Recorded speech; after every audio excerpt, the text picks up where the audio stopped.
जय श्री कृष्ण। आप सभी को ज्येष्ठ मास शुक्ल पक्ष निर्जला एकादशी की ढेरों शुभकामनाएं।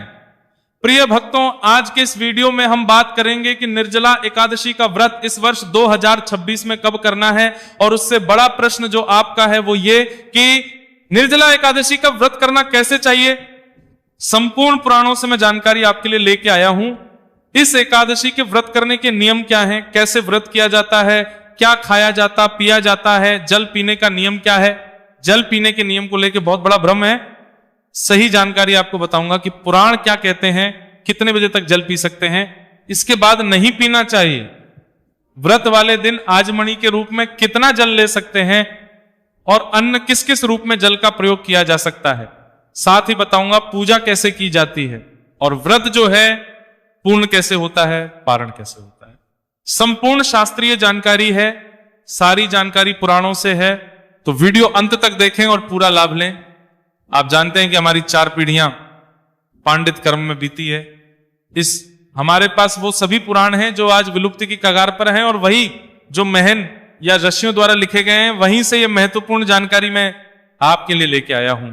आइए जानकारी आरंभ करते हैं। आपसे निवेदन बस इतना है कि वीडियो यदि थोड़ा सा भी उपयोगी लगे तो लाइक अवश्य कीजिएगा, जितना हो सके शेयर कीजिएगा और चैनल पर नए हैं तो सब्सक्राइब करते जाइएगा। प्रिय भक्तों, एकादशी का व्रत सभी मनुष्यों को करना चाहिए, प्रत्येक अवस्था में करना चाहिए, किसी भी हालत में इसको नहीं छोड़ना है। शास्त्रों में वर्णन आता है एकादशी के विषय में।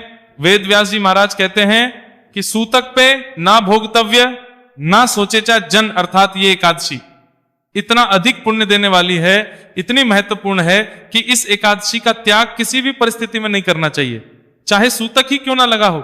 और सूतक दोनों प्रकार के कहे हैं, चाहे मरण सूतक हो, चाहे जन्म सूतक हो, किसी भी प्रकार का सूतक हो, चाहे पातक हो, दोनों में ही इस एकादशी का व्रत हमें अवश्य करना चाहिए। व्यास जी महाराज के द्वारा कहा गया है और वेद व्यास जी महाराज के बारे में आप जानते होंगे, ये वो हैं जिन्होंने हमारे सभी पुराणों को लिखा है। इन्हीं के द्वारा इनकी वाणी ब्रह्म वाक्य है, क्योंकि ये स्वयं नारायण के अवतार कहे जाते हैं। इतना महत्व है कि इसको किसी भी परिस्थिति में त्यागना नहीं चाहिए, इसका व्रत हमें अवश्य करना चाहिए। तो आप जानते हैं सूतक पातक में सभी पूजा पाठ बंद हो जाती हैं, परंतु इस एकादशी का व्रत अवश्य करना है। आइए आगे बताते हैं क्या कहते हैं शास्त्र। शास्त्र कहते हैं कि जो भी मनुष्य भगवान का धाम प्राप्त करना चाहता है, भगवान की कृपा प्राप्त करना चाहता है, उस मनुष्य को दोनों ही एकादशियों पर पूजन ग्रहण नहीं करना चाहिए। अर्थात दोनों ही पक्षों की एकादशी महत्वपूर्ण है, शुक्ल की भी और कृष्ण पक्ष की भी। आजादशी के दिन भगवान केशव की पूजा करके दान दक्षिणा आदि देने के बाद मनुष्य को पारण करना चाहिए। इसकी महिमा खूब है, बहुत अधिक लिखी है। मैं महिमा के बारे में अलग से एक वीडियो आपके लिए बनाऊंगा। अभी हमारा मूल विषय है कि इसके व्रत को करना कैसे चाहिए, कौन कौन से काम है जो नहीं करने हैं और कौन से करने हैं, उस विषय पर हम आते हैं। तो हम सबसे मूल जो विषय आता है कि इस व्रत को करना कैसे है, जैसा कि नाम से ही ज्ञात है, निर्जला। और यही सभी लोग जो हैं इसमें गलती करते हैं। आप YouTube भरा पड़ा है, देखिए कोई कहता है जी ब्रह्म मुहूर्त के बाद पानी नहीं पीना, कोई कहता है जी रात्रि को 12 बजे के बाद पानी नहीं पीना, कहता है हाँ जूस आदि पीना सकते हैं आप, पर पानी नहीं पीना। अनेकों प्रकार की भ्रांतियां हैं जो भरी पड़ी हैं और ऐसा हमारे साथ भी कई बार घटित होता है। अभी कुछ वर्ष पूर्व ही जब हम शिक्षण काल पूर्ण करके अपने पिताजी के साथ सीखने की में थे, तो उनके साथ गए थे एक यजमान के घर किसी पूजा के लिए। तो उन्होंने निर्जला एकादशी का दिन था, जूस रख दिया। उनको कहा गया भाई आज तो निर्जला एकादशी है, आप जानते ही है। बोले पंडित जी कोई बात नहीं, निर्जला ही तो है, जली तो नहीं पिएंगे, जूस तो पी सकते हैं। तो ऐसे अनेकों, और ऐसे वो अकेले नहीं थे। आप अगर देखेंगे ऐसे अधिकतर लोग हैं जिनको ऐसा लगता है कि केवल जल नहीं पीना, बाकी तो हम जूस पी सकते हैं, आप बाकी किसी अन्य वस्तु का सेवन कर सकते हैं, दूध पी सकते हैं, ऐसा करते हैं लोग। तो शास्त्र क्या कहते हैं कि जल ना पीने का नियम है या क्या नियम है। देखिए प्रिय दर्शकों, निर्जला एकादशी का अभिप्राय है निर्जल, अर्थात इसमें आपको जल नहीं पीना और जल नहीं पीने का अभिप्राय ये नहीं केवल जल ही नहीं पीना, किसी भी प्रकार का लिक्विड पदार्थ आपको नहीं पीना, जूस आदि भी नहीं पीना, किसी भी प्रकार का पेय पदार्थ आपको पीना नहीं है और इसमें खाया भी नहीं जाता, इसमें फल आहार भी नहीं होता है। अगर आप निर्जला कर रहे हैं ना, तो इसका अभिप्राय ये नहीं है कि जल नहीं पीना है, भोजन कर सकते हैं, जल नहीं पीना है, फल खा सकते हैं, ऐसा नहीं है। अगर आपने निर्जला का व्रत का संकल्प किया है, इसका अभिप्राय है कि आप दिन में ना कुछ खाएंगे ना कुछ पिएंगे, आपके मुंह में कुछ भी जाएगा ही नहीं। अब यहां प्रश्न उठता है, पंडित जी कितने बजे से कितने बजे तक का ये नियम है, ये और ये शास्त्र प्रमाणित है? मैं आगे बताऊंगा कि कहां क्या लिखा हुआ है। लोग कहते हैं कि 12 बजे के बाद नहीं, कोई कहते हैं हम ब्रह्म मुहूर्त के बाद नहीं, ऐसा कुछ भी नहीं है। आप 12 बजे के बाद आराम से पी सकते हैं, क्योंकि हमारा जो व्रत है ना, ये सूर्योदय से सूर्योदय तक कहा गया है, अर्थात सूर्योदय से हमारा व्रत शुरू होता है और सूर्योदय पर ही समाप्त होता है। विषय में स्कंद पुराण में है, मैं बताता हूं क्या कहते हैं। स्कंद पुराण में वर्णन आता है कि तो ये जो एकादशी है, इसमें आपको जल जो है वर्जित है, लेकिन कब से कब तक?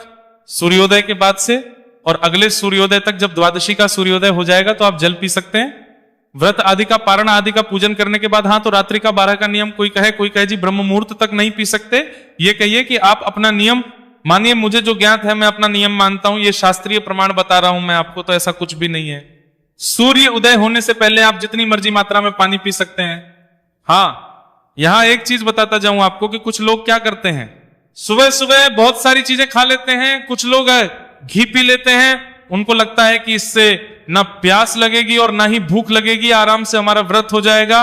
अनेकों उपाय करने का प्रयास करते हैं, लेकिन यह अनुचित है, यह छल है परमात्मा के साथ। ये ना कीजिए, या तो निर्जला का संकल्प ही ना लीजिए, और आपने निर्जला व्रत का संकल्प किया है तो जैसे सामान्य आपका जीवनचर्या है ना, उसी प्रकार से निभाइए।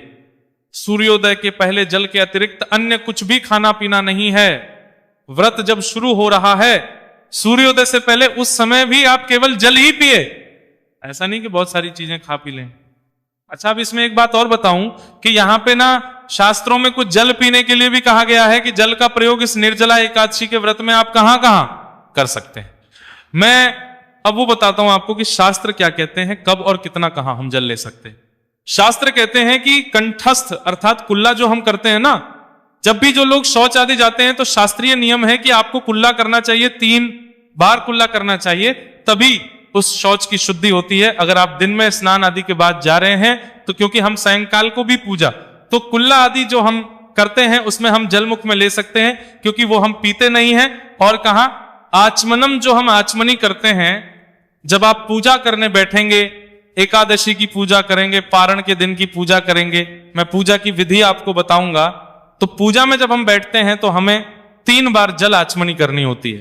तो उस जल आचमनी के समय जो हमें जल पीना है, वो जल आप पी सकते हैं, उतना जल आप ले सकते हैं, उसमें दोष नहीं है। व्रत भंगो ना अन्यथा भवित, अर्थात अगर इस प्रकार से इतना जल आप लेते हैं तो उसमें आपका व्रत भंग नहीं होता। परंतु यहां शर्त दी गई है। शर्त क्या दी गई है कि जो अश्मनी में आप जल लेंगे उसमें भी 6 मासा जल आपको लेना चाहिए। 6 मासा जल से अधिक जल आपको नहीं लेना चाहिए।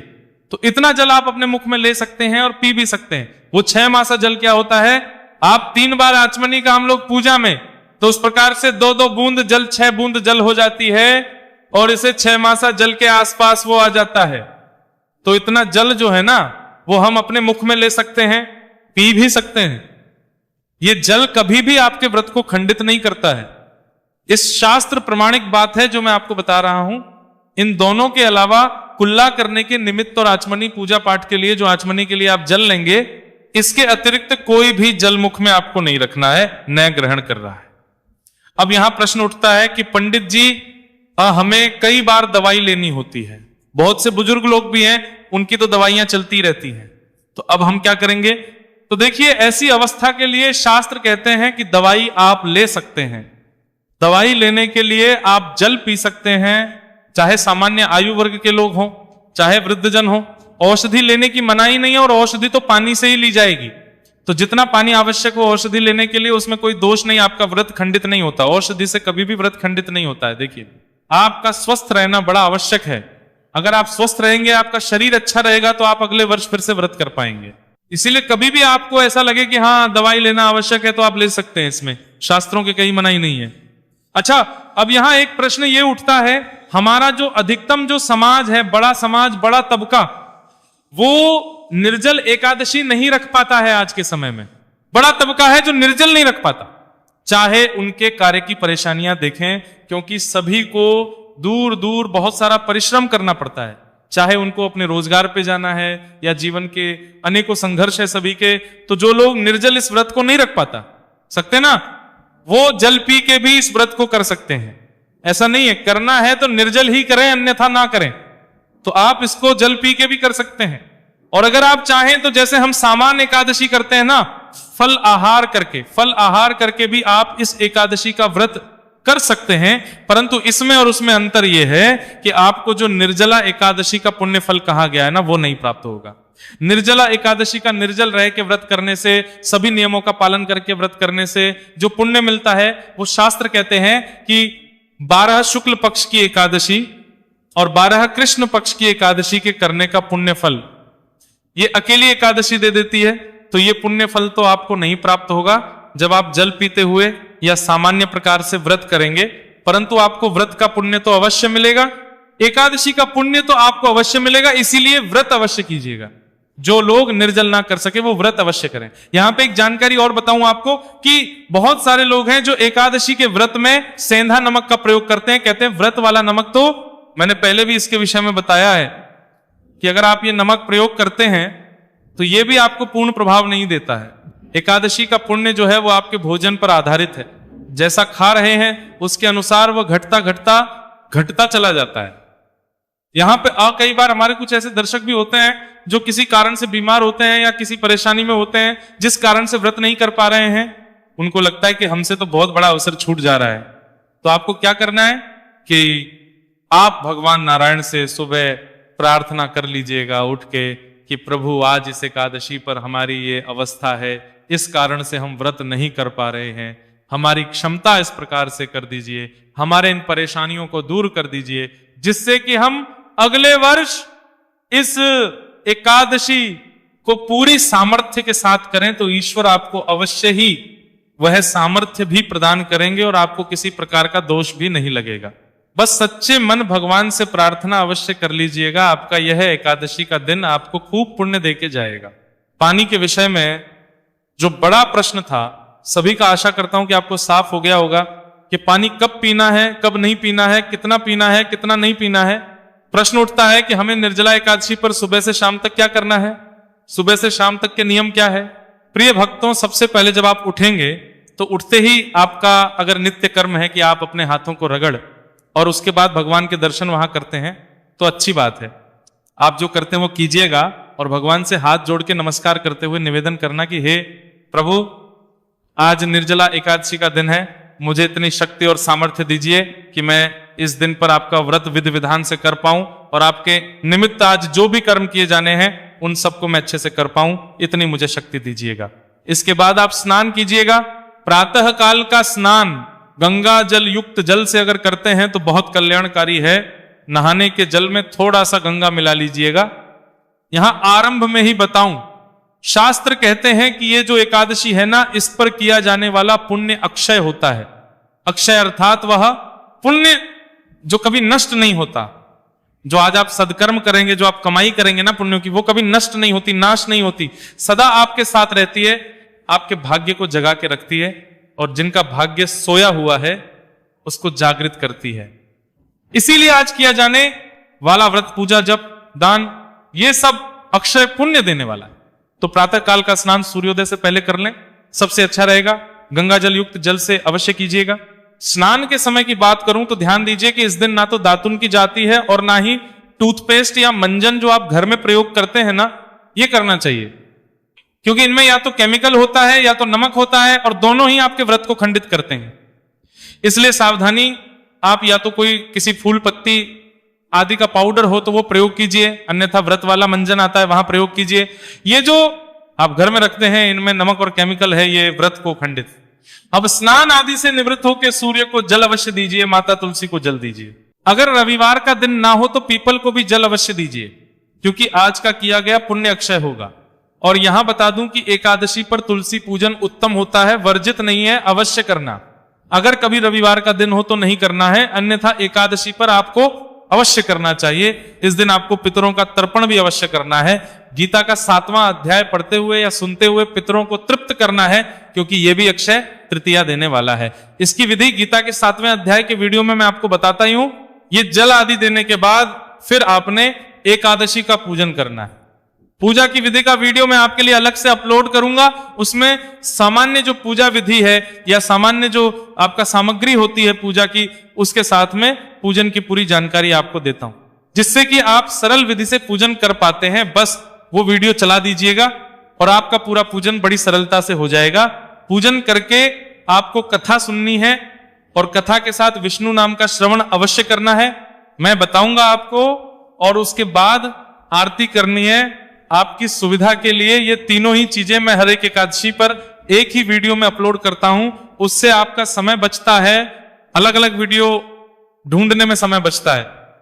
और जब एक ही वीडियो में ये आते हैं तो इनकी स्पीड भी थोड़ी ज्यादा होती है, तो कम समय में ही आपका ये कार्य हो जाता है। तो अवश्य हमारे चैनल के साथ जुड़ जाइए अगर आप नए हैं तो, जिससे क्योंकि हम जो जानकारी देते हैं ना वो शास्त्र पर आधारित तो होती है, पर त्योहार के अनुसार आवश्यकता क्या है हमारी जो ऑडियंस है उसके अनुसार हम आपको जानकारी देते हैं। तो कथा उस दिन की एकादशी की और आरती तीनों आपको एक वीडियो में मिल जाएगी। आरती आदि करने के बाद फिर आप दान दक्षिणा का कार्य कीजिए। इस दिन दान की बड़ी महिमा है। दान कैसे करना है? घड़े का दान, जल का दान, पंखे का दान, खरबूजे आदि जो तुफल है इनका दान, जो भी आप दान दे पाएंगे, और धन का दान, ये दान आपने करना है। दान आज के दिन अत्यंत पुण्यदायी है।